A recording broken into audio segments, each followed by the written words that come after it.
Hey everybody, it's Diane, aka the Kitchen Queen, coming to you live from my kitchen. Today we're going to talk about peach cobblers. Who doesn't love a really good peach cobbler? Me being born and raised in Selma, Alabama, I grew up eating some of the best peach cobbler you can put your lips around. But I don't have time, quite honestly, to get to the grind of it all and peel peaches, slice up the peaches, boil the peaches to make a good peach cobbler. But I've come up with a lot of tricks over the years that has helped me make still the most scrumptious peach cobbler I could make for my family without all the fuss of using actual fresh peaches. Believe it or not, you can use canned peaches and get that same good old vibe as you would from using fresh peaches. It's all about putting in the time, the care, and the love, and the seasonings. So that's what our video today is going to be about. All about making a simple, easy peach cobbler that tastes just as good, where the person wouldn't know the difference if it was from fresh peaches or from canned peaches. And that's a proven fact. Trust me, I've done it, and my family absolutely loves it. I promise you, it will have your palate wanting more, and looks just like peach cobbler made straight from fresh peaches. You ready to take this ride with me to the peach orchard? Let's go. Okay, for the peach cobbler recipe, we're going to need an 8x8 pan and also 1 stick of butter. Typically I use a 9x13 pan for my peach cobbler, but this is a special request and I'm using an 8x8 pan for this particular one.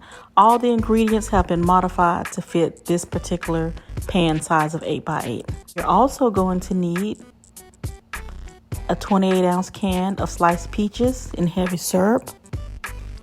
You're going to need a half cup of milk, ground cinnamon.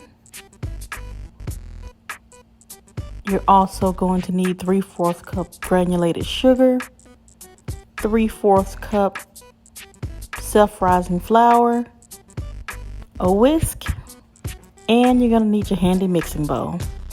Okay, now the first thing we're going to do is get the crust ready, and we're going to put our flour into the mixing bowl. Next, we're going to add our sugar. Then we're going to add our milk. And this is going to create our crust for our cobbler. Then we're going to gently whisk it so that it's all mixed up, getting rid of all the lumps within the batter.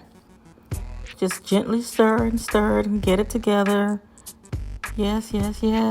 Get all the lumps out of it so it has a smooth texture. And it may take you about 2 to 3 minutes, really no more than that, and you'll get it all smooth. Doesn't take long at all, like so. Then we get our canned peaches, which is the sliced peaches in heavy syrup. And it doesn't take much for them because they're already sweet. So we're going to put a little cinnamon in them. And that cinnamon is going to give them an extra little kick. And just going to sprinkle. And this is really to your pleasing, to your liking, to your desire, how much cinnamon you want. Because the cinnamon will settle in.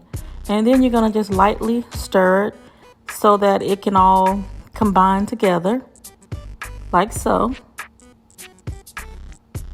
Okay.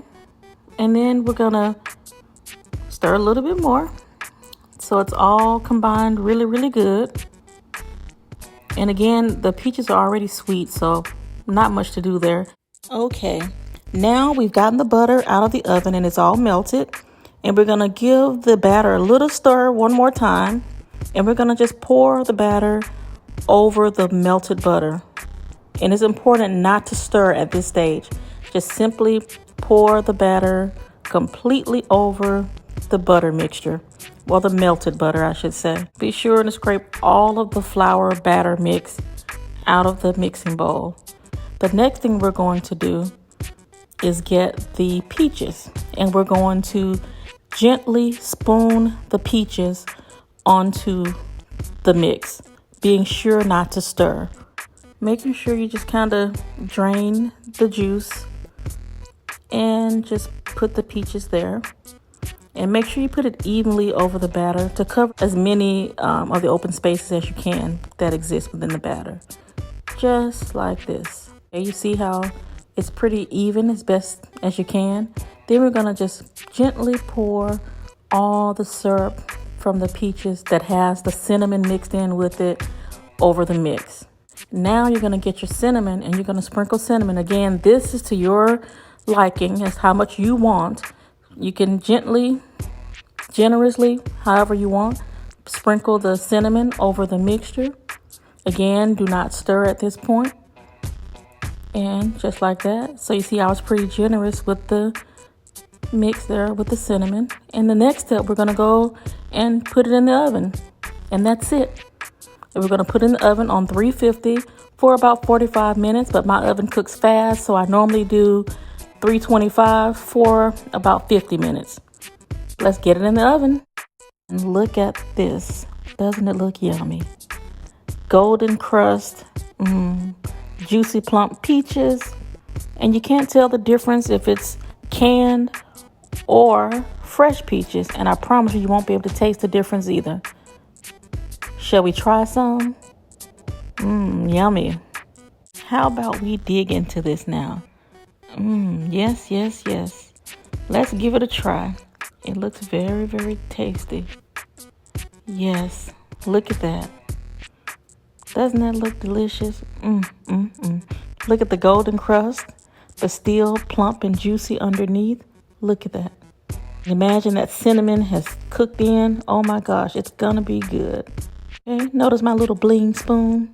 Look at my handle on my spoon. Okay, let's go. Yes.